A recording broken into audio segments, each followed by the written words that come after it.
오늘도 온라인으로 그리고 현장에서 예배를 드리고 있는 여러분 모두를 주님의 이름으로 환영하고 축복합니다. 내일부터 저희가 2주 동안 거리두기 4단계로 들어가게 되는데요. 여러분 어디에 계시든 또 어떤 상황에 계시든 건강하시고 더욱 주님과 가까이 하시는 그런 시간이 되시기를 기도해 봅니다. 무엇보다 사실 대면 예배를 못 드리는 우리도 힘들지만 또 생계의 문제가 걸려 있는 분들이 참 많이 있습니다.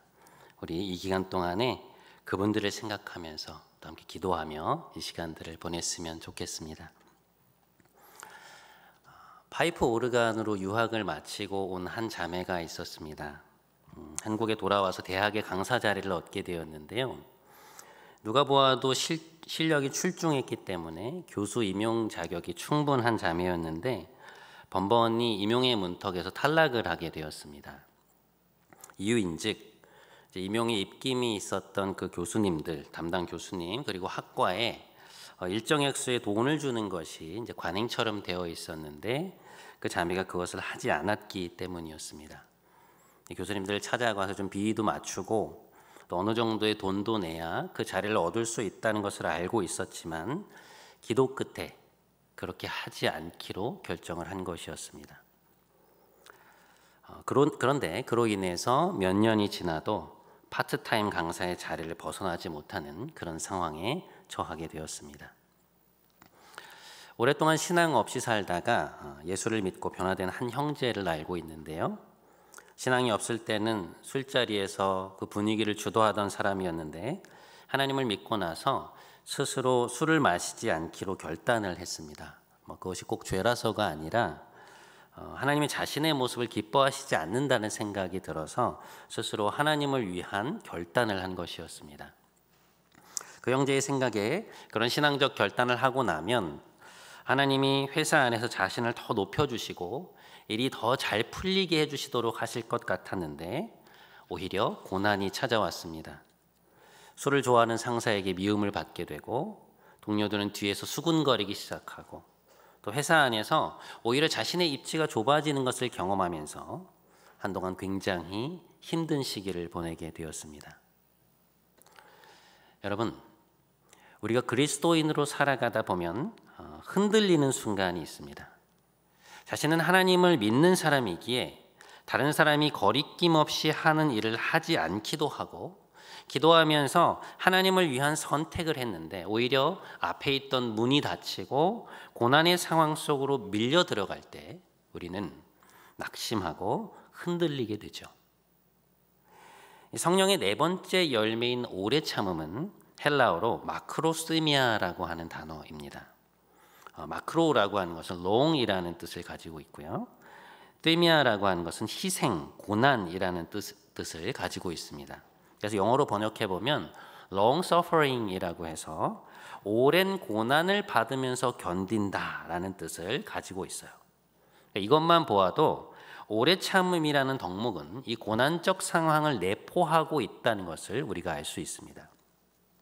이 오래 참음이라는 단어를 영어로 patience라고 번역하기도 하는데요. 이 patience는 환자라는 뜻을 가진 patient 그리고 고통이라는 뜻을 가진 pain과 같은 어근을 갖고 있는 것을 우리는 볼 수 있습니다. 성경에서도 오래 참음에 대한 이야기가 참 많이 나와요. 사도 베드로는 고난을 받고 있는 성도들에게 다음과 같이 말합니다. 부당하게 고난을 받아도 하나님을 생각함으로 참아내면 이는 아름다운 것이니라. 선을 행함으로 고난을 받을 때에 참으면 이 역시 하나님 앞에 아름다운 것이라. 로마서에도 이런 말씀이 있죠. 다만 이뿐 아니라 우리가 환난 중에도 즐거워하나니 이는 환난은 인내를, 인내는 연단을, 연단은 소망을 이루는 줄 알미로다. 그러므로 형제들아 주께서 강림하시기까지 길이 참으라. 이곳에 나온 말씀들 외에도 우리 신앙의 선배들은 성경의 곳곳에서 우리가 신앙의 길을 걸어가는 데 있어서 이 오래 참음과 인내라는 것이 얼마나 중요한가에 대해서 계속해서 말하고 있습니다. 이 주제를 다룸에 있어서 우리가 먼저 좀 살펴보아야 할 것이 하나 있는데요. 그게 뭔가 하면 이 성경에서 말하는 오래 참음과 우리가 흔히 말하는 끈기가 이제 무엇이 다른가라는 점입니다. 성령의 열매로서의 오래 참음, 그리고 끈기의 차이점은 무엇이냐? 그 핵심은 참음의 뒤에 있는 동기가 다르다는 거예요. 우리는 흔히 어떤 사람이 고난과 역경을 이겨내고 어떤 일을 이루어냈을 때 그 사람 끈기가 정말 대단하다라고 칭찬하고 그 사람을 높여줍니다. 이 성경에서 말하는 오래 참음은 끈기하고 굉장히 유사해 보이는데요. 그런데 그 속이 다릅니다. 이 결은 유사하지만 그 안쪽 속이 좀 다른 것이죠. 자, 무슨 이야기인가? 이렇게 한번 생각해 보시죠. 어떤 사람이 끈기가 있다고 할 때 여러분 그 참는 것의 주도권은 누구에게 있습니까? 그 사람에게 있죠. 그러니까 내가 참고 또 참아서 마침내 어떤 일을 이루어내는 것입니다. 반면에 오래 참음은 어떤 것이냐? 이것은 단순한 어떤 의지의 문제가 아니고요. 지금 이 상황이 하나님과 관련되어 있다고 하는 그런 인식의 차원이 포함되어 있습니다. 그러니까 내가 지금 이 상황을 참고 있는 이유가 무엇이냐? 이것을 참아서 나중에 누리게 될 어떤 유익 때문에 견디는 것이 아니라 지금 이 상황을 견디는 것이 하나님의 뜻임을 알기 때문에 참는다는 것입니다. 그러니까 이것이 하나님이 원하시는 일임을 알기에, 다시 말해서 이 상황에 대한 통제권이 내가 아닌 하나님께 있음을 알기에 그 태도를 견지하면서 그 자리에 머물러 있는다는 것이죠. 이런 점에서 성경이 말하는 오래 참음과 우리가 말하는 끈기와는 좀 다르다고 볼 수 있습니다. 우리가 신앙생활을 해나감에 있어서 이 오래 참음과 인내는 이 결정적인 역할을 할 때가 참 많이 있는데요. 이 오래 참음의 덕목이 우리 신앙생활에서 꼭 필요한 이유는 무엇인가? 그 이유를 저는 오늘 여러분과 두 가지 차원에서 좀 생각을 해보려고 합니다. 자, 첫 번째, 우리 인생에는 하나님의 때가 있기 때문에 그렇습니다. 자, 헬라어에 보면 이 때라는 의미를 가진 용어가 두 가지가 있는데요. 하나는 크로노스이고요. 또 하나는 카이로스라는 말입니다. 이 크로노스는 어떤 연대기적인 때를 말해요. 그러니까 유치원 때, 중학교 때, 고등학교 때 이런 연대기적으로 흘러가는 시간을 말합니다. 반면에 카이로스는 무엇을 뜻하느냐? 그냥 흘러가는 시간이 아니고요. 이것은 어떤 것이 이루어지기에 가장 적절한 때, 다시 말해서 가장 정확한 타이밍을 뜻합니다. 그러니까 우리가 신앙이라는 이 순례의 길을 걸어가면서 오래 참음이라는 열매를 맺어야 하는 결정적 이유는 무엇인가? 우리 인생에 우리보다 지혜로우신 하나님의 때가 있기 때문에 그런 것이죠. 우리는 어떤 일을 결정할 때 우리의 경험, 이성, 직관 등을 통해서 판단을 하죠. 이거다, 이 사람이다, 이때다. 우리가 현재 갖고 있는 데이터를 가지고 결정을 내리는 것입니다. 그런데 살아가다 보면 우리가 컨트롤하거나 예측할 수 없는 변수가 너무나 많아요. 지금 이 상황을 변화시킬 수 있는 그런 가능성 있는 수많은 변수들을 우리의 능력으로는 정확히 예측할 수도 없고 통제할 수도 없습니다. 자, 이런 우리의 연약함을 인식하게 될 때 우리가 어떻게 하게 됩니까? 하나님의 도우심을 구하면서 기도를 하게 되죠. 어떤 의미에서 이것은 굉장히 좋은 방향의 일입니다. 문제는 무엇이냐? 내가 간절히 원하던 것, 정말 그렇게 되었으면 좋겠다고 생각하던 것에 하나님이 움직이시지 않을 때 우리는 낙심하고 마음이 상하게 된다는 것이죠. 하나님의 뜻이 있나 보다라고 먼저 생각하기 전에 내가 다른 것도 아니고 이것만 좀 해주셨으면 좋겠다고 말씀드렸는데 이거 하나 못 해주시나, 그런 서운한 생각이 들어요. 하나님께서 왜 이렇게 타이밍을 모르실까? 지금 이 일이 이루어져야 되는데 이게 이렇게 되어야 되는데 어떻게 나보다 모르시나? 그러니까 그런 생각이 우리 안에 드는 것이죠.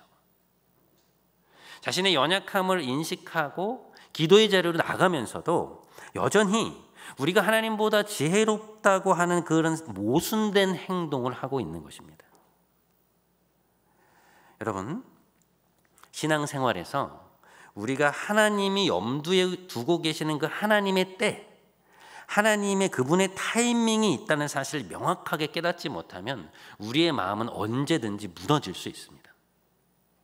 그러니까 이해가 안 되는 거예요. 도대체 왜 그러시는지, 왜 지금 움직이셔서 우리의 기도에 응답하지 않으시는지 이해가 안 되는 것입니다. 근데 그런 생각이 들면 어떻게 됩니까? 나를 힘들게 하는 그 상황에 빠져서 막 허우적대다가 실족을 하게 되고 결국에는 시험에 들게 되죠. 하나님이 그분의 탁월한 지혜로 보고 계시는 그 훨씬 더 먼 곳에 대한 신뢰 없이 그냥 이 눈앞에 보이는 상황만을 붙들고 씨름하다가 그분이 나를 통해 이루고자 하시는 그 하나님의 뜻을 이루지 못하게 되는 것입니다. 그런 의미에서 나를 향한, 나의 인생을 향한 하나님의 뜻을 이루기 위한 필수적인 덕목이 무엇이냐? 오래 참이라는 것입니다. 자, 우리가 신앙생활에서 이 오래 참음의 길을 걸어가게 될 때 여러분 정말 주의해야 될 두 가지 감정이 있어요. 두 가지 감정인데 그게 무엇인가 하면 두려움과 조급함입니다. 하나님의 때가 있음을 우리가 충분하게 신뢰하지 못할 때 사탄은 그 틈을 타서 우리 마음에 너 지금 움직이지 않으면 큰일 날지도 몰라 하는 생각을 집어넣습니다. 그러니까 우리 안에 하나님을 향한 신뢰가 없을 때 그 생각 하나가 우리의 생각의 마음밭에 떨어지면 어떻게 됩니까? 우리 마음이 온통 두려움에 휩싸이게 되고 조바심이 찾아와요. 바로 이 덫에 걸려서 큰 실패를 했던 사람이 바로 이스라엘의 초대 왕이었던 사울이었습니다. 사울은 하나님이 처음 세우신 왕이었는데요. 왕을 세워달라는 이 백성들의 요구에 따라서 하나님이 처음으로 세우신 사람이었고요. 굉장히 그를 기뻐하셨습니다. 사울도 처음에는 얼마나 겸손했는지 몰라요. 겸손한 마음으로 전적으로 하나님을 의지했습니다. 그런데 그가 무너지기 시작한 결정적인 사건이 있었습니다. 그게 뭐냐? 바로 사무엘상 13장에 나오는 블레셋과의 전투였어요. 사울이 왕이 된 지 몇 년 후에 블레셋이 이스라엘을 쳐들어오게 되는데요. 엄청난 숫자의 군대가 몰려와서 이스라엘이 반대편 쪽에 진을 친 것입니다. 사울이 군대를 모아서 나갔는데요. 막상 가서 보니까 상대방의 세력이 너무나 강한 거예요. 당시 이스라엘은 철기가 없었거든요. 그런데 블레셋은 철기 문화였습니다. 여러분 상대가 되겠습니까? 그런 블레셋 군대의 기세를 보고 이스라엘 백성들이 우왕좌왕하기 시작했습니다. 막 도망쳐서 집으로 돌아가자는 동 백성들이 막 흩어져 버릴 위기에 처한 것입니다. 이런 상황을 진정시킬 수 있는 유일한 길은 사무엘 선지자가 와서 함께 하나님께 예배를 드리는 일인데 오겠다고 하던 사무엘이 도착을 하지 않는 것이었습니다. 그러니 어떻습니까? 적은 쳐들어오려고 하지, 백성들은 두려워서 어쩔 줄 모르지, 막 이런 분위기에서 사람들이 흩어지기 시작하면 이 전쟁은 끝장이라는 생각이 사울을 사로잡은 것입니다. 두려움이 엄습한 것이죠. 그러자 사울이 어떤 행동을 하냐면요, 오직 제사장만이 드리도록 되어 있었던 제사를 자신이 직접 집전을 해서 드리게 돼요. 여러분, 이스라엘의 율법에서 가장 엄중하게 다뤄지는 부분 중에 하나가 이제 제사에 대한 조항이거든요. 하나님 주신 율법에 따르면 제사장 외에는 그 누구도 하나님께 제사를 드릴 수 없었습니다. 왕도 예외가 아니었어요. 그걸 어기면 죽을 수도 있었습니다. 그런데 자신이 생각하는 타이밍에 사무엘이 오지 않자 사울이 어떻게 한 것입니까?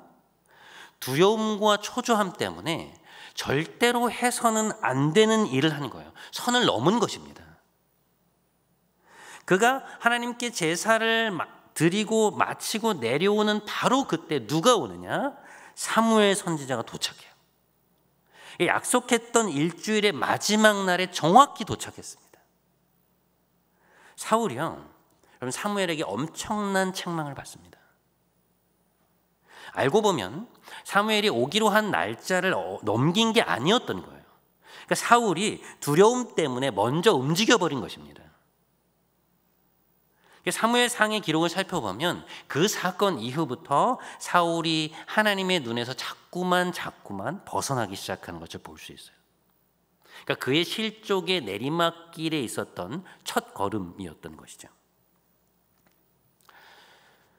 사울보다는 기다림의 기간이 길었지만 이 같은 본질의 원인 때문에 큰 실수를 하는 또 한 명의 사람이 있습니다. 우리가 잘 아는 아브라함입니다. 아브라함은 하나님으로부터 이 아내 사라와의 사이에서 아이를 허락해 주시겠다는 말씀을 받습니다. 75세 때에 그 약속을 받는데요.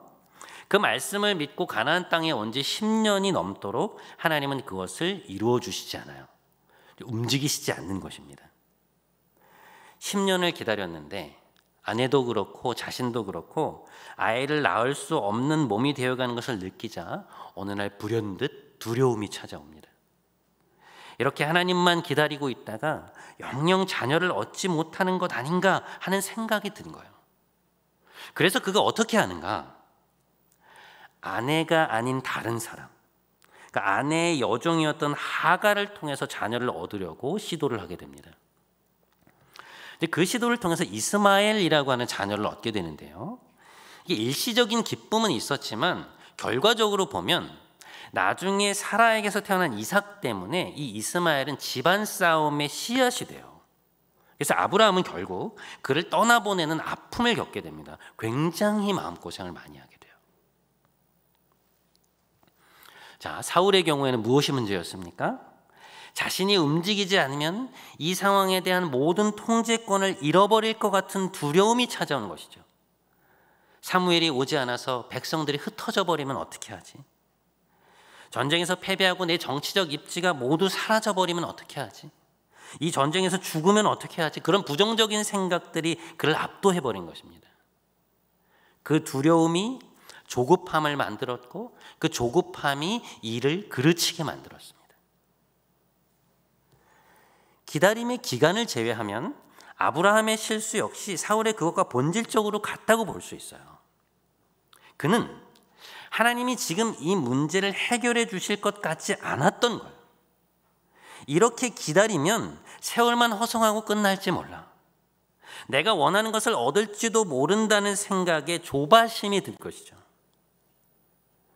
여러분, 이 오래 참음의 길을 걸어가는 과정 속에서 우리 삶에 찾아오는 이런 두려움을 조심해야 돼요.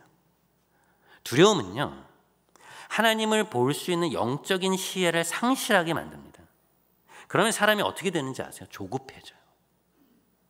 우리 안에 조바심이 생기고 막 초조함이 찾아오잖아요. 그러면 사람이 예민해지고 작은 것 하나에 일희일비하게 되고 쉽게 흔들리게 됩니다. 사울은 자신을 향한 하나님의 마음을 믿어야 했어요. 하나님이 자신을 왕으로 세우셨다면 블레셋의 공격으로부터 이스라엘을 구원해 주실 것이라는 믿음에 굳게 서야 했던 거예요. 아직 사무엘이 올 시간이 남아 있었어요. 그리고 서로 사무엘이 오지 않아서 정말 심각한 상황에 처하게 된다고 할지라도 그는 죽으면 죽으리라는 마음으로 모든 것을 하나님께 맡기고 움직이지 말았어야 했던 거예요. 아브라함도 마찬가지죠. 하나님이 분명 그 문제에 대해서 여러 번 말씀을 하셨다면, 그런데도 그 약속을 지키지 않고 계신다면 무엇인가 하나님의 생각이 있을 것이다. 분명 하나님이 생각하시는 더 나은 때가 있을 것이다 라고 믿고 기다려야 했습니다. 그런데 그가 어떻게 했습니까? 하나님의 타이밍이 내가 생각했던 것보다 늦어지자 조급한 마음에 묻지 않고 움직여버린 것입니다. 하나님의 말씀과 반대되는 것임을 알면서도 내가 생각하는 것보다 늦어지다 하나님의 마음으로 이것이 아닌 것 같다는 생각이 드는데도 그냥 움직이는 거예요. 여러분, 전쟁 영화에 보면 적이 공격해서 들어올 때 이제 병사들이 공격 시기를 기다리는 시간이 있죠. 그러니까 적이 사정거리에 들어올 때까지 혹은 이제 도망칠 수 없는 장소에 모두 들어올 때까지 숨을 죽이면서 기다려야 하는 시간이 있습니다. 숨을 죽이고 지휘관의 공격 명령을 기다려야 하는 것이죠. 그런데 그 과정에서 어떤 경우들이 생깁니까? 자신이 생각할 때 지금 공격을 해야 되는데 명령이 떨어지지 않고 있는 거예요. 그러니까 막 점점 자신을 향해 달려오는 적들을 바라보면서 사정거리에 들어오지도 않았는데 화살을 먼저 쏘아버리는 것입니다. 그로 인해서 전투를 그르치는 장면들을 우리는 종종 보게 되죠. 무엇입니까? 지휘관이 수많은 전투 경험을 통해서 갖고 있는 그 감각과 안목을 믿지 못하는 거예요. 분명 자신이 생각할 때 지금 화살을 쏴야 되는데 혹시 지휘관에게 무슨 일이 생긴 것은 아닌가? 지금이 아니면 목숨에 위협이 생길 것 같은 그런 생각에 타이밍이 아닌 때에 움직이는 것이죠. 그리고는 큰 낭패를 보게 되는 것입니다. 여러분, 우리 삶에 찾아오는 두려움과 조바심은 다 유혹입니다. 마귀가요, 여러분, 우리의 행동까지 조정하는 게 아니에요. 우리 안에 하나님을 향한 충분한 신뢰가 없잖아요. 그러면 그냥 두려움의 씨앗을 우리 생각 속에 탁 하고 넣으면 끝이에요. 우리 스스로 그것을 붙잡고만 어쩔 줄 몰라 하는 것이죠.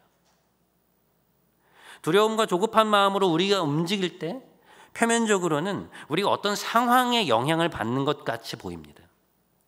그런데 사실은 무엇입니까? 우리의 내면에 하나님의 실력과 그분의 지혜를 의심하고 있는 것입니다. 말씀으로 세상을 창조하신 분, 한없는 명철로 역사를 이끌어 가시는 분, 탁월한 안목으로 자신의 백성을 움직여 새 창조를 완성하시는 분, 지금도 살아계시며 영원하신 하나님이 나와 함께 하신다는 사실을 영혼 깊숙한 곳에서 의심하고 있는 거예요. 내가 영원히 너와 함께 하리라는 그 말씀, 참새 한 마리도 내 허락 없이는 떨어지지 않는다는 그 말씀, 너희를 향한 내 생각은 재앙이 아니라 평안이라는 그 말씀을 가슴 속에서 믿지 않고 있는 것입니다. 나는 너의 하나님이며 그래서 너의 삶을 책임질 것이며 너의 삶을 인도할 것이라는 하나님의 선언을 내 중심 속에서 받아들이지 않고 있는 거예요. 사랑하는 여러분, 하나님은 지금 이 상황의 주관자이십니다. 하나님은 우리 인생의 주인이십니다. 하나님은 우리의 인도자이시며 지금도 만물을 붙들고 계시는 우주의 주권자요 미래와 역사의 주님이십니다. 여러분 믿으십니까? 아멘이에요. 여러분 믿어야 해요. 굳건한 신뢰를 가지고 그분의 때를 기다리면서 오늘 우리에게 주어진 이 길을 흔들림 없이 걸어가야 합니다. 그래야 하나님께서 우리를 통해 이루기 원하시는 그분의 뜻이 이루어지는 거예요. 부디 우리 인생을 향한 하나님의 타이밍이 있다는 것을 끊임없이 되새기면서 두려움을 넘어서 인내의 열매를 맺으시는 여러분 모두가 되시기를 주님의 이름으로 축복합니다. 자, 우리가 믿음의 길을 걸어가면서 오래 참음이라는 열매를 맺어야 하는 두 번째 이유는 무엇인가? 우리가 신앙인으로서 성숙하기 위해서 왜 오래 참음의 덕목이 필요한가? 그 두 번째 이유는 하나님의 일을 이루는 데에는 고난적 환경이 따라오기 때문입니다. 여러분, 하나님이 기뻐하시는 뜻을 따라가다 보면요, 고난적 환경을 맞닥뜨리게 되는 경우가 많아요.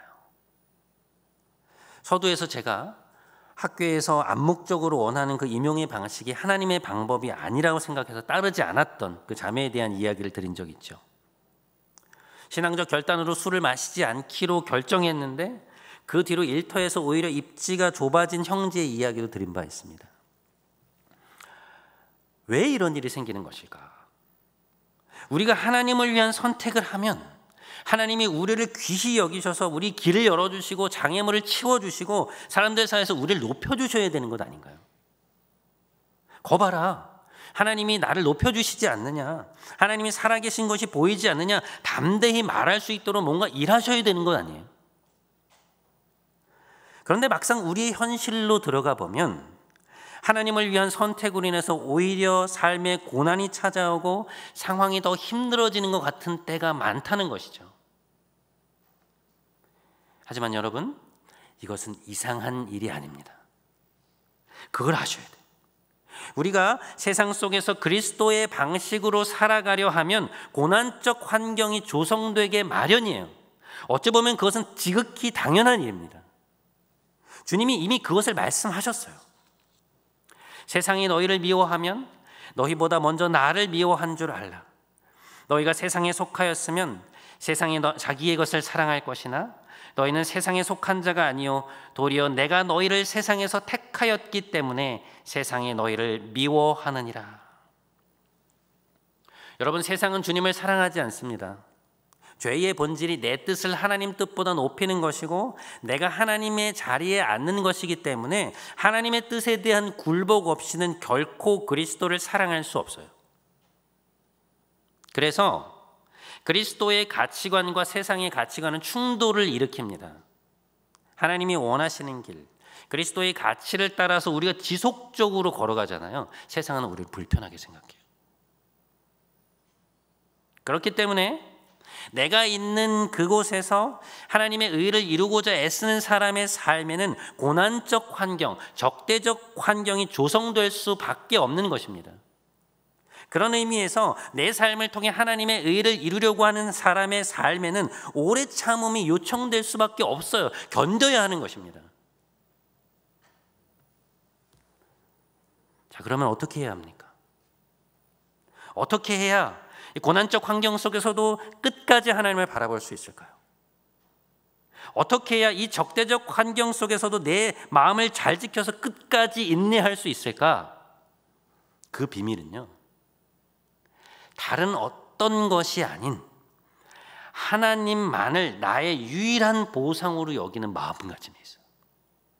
다시 한번, 어떻게 해야 우리가 이 고난적 환경 속에서도 끝까지 하나님을 바라볼 수 있을까?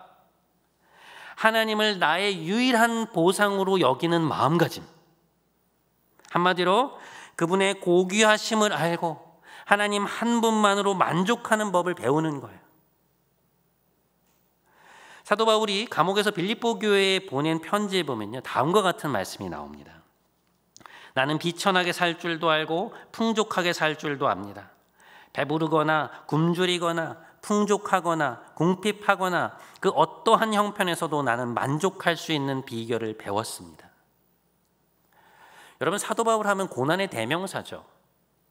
그리스도의 복음을 전하다가 그리스도의 가치를 따라 살다가 죽을 고비를 몇 번이나 넘겼고요, 수없이 살해 위협을 당했고 매를 맞고 감옥에 갇히는 일이 허다했습니다. 10수년 동안 3차에 걸친 전도 여행을 다니면서 온갖 고난과 적대적인 환경을 경험했어요. 그런데 그럼에도 그 고난적 환경 속에서도 그가 흔들리지 않고 오래 참음의 길을 계속해서 걸어갈 수 있었던 비결은 무엇이었을까? 어떻게 그가 환경과 상황에 휘둘리지 않고 그런 곤고하고 힘든 상황 속에서도 똑같이 기뻐하고 만족할 수 있었을까? 그 비결은요, 이 말씀에 나와 있어요. 그러나 무엇이든 내게 유익하던 것을 내가 다 해로 여김은 내 주 그리스도 예수를 아는 지식이 가장 고귀하기 때문이다. 내가 그를 위하여 모든 것을 잃어버리고 배설물로 여김은, 그 모든 것을 아무것도 아닌 것으로 여기는 이유는, 그 이유는 뭐냐? 그리스도를 얻고 그 안에서 발견되려 함이니. 나의 간절한 기대와 소망을 따라서 아무 일에든지 부끄러워하지 아니하고 지금도 전과 같이 담대하여, 그러니까 그 담대함 속에서 바라는 오직 한 가지, 사도 바울이 바라는 오직 한 가지, 그것은 무엇이냐? 나를 통해 그리스도가 존귀히 되게 하려 함이니. 여러분, 사도 바울은 어떻게 모든 상황 속에서 기뻐하고 만족할 수 있었을까요? 어떻게 그 수많은 어려움 속에서도 낙담하거나 흔들리지 않고 하나님을 위한 삶을 계속해서 살아갈 수 있었을까? 주 예수 그리스도를 알게 된 것이, 그분을 소유한 것이 자신의 인생에서 최고의 이름을 알았기 때문에, 세상에 그 어떤 것보다 고귀한 그분의 가치를 발견한 거예요. 그래서 그분을 소유하고 나니 그 어떤 것도 그를 흔들 수 없었던 것입니다. 아니, 이 세상의 모든 것보다 더 귀하신 그분을 내가 모시고 있는데 내게 있는 어떤 상실이 뭐가 두려우며 그분의 의를 이루기 위한 나의 고난이 뭐가 두렵겠습니까? 자신이 바라는 것은 오직 한 가지, 나를 통해 그리스도께서 존귀하게 되는 것, 그것이 그의 단 한 가지 소원이었습니다. 여러분, 이 마음이에요.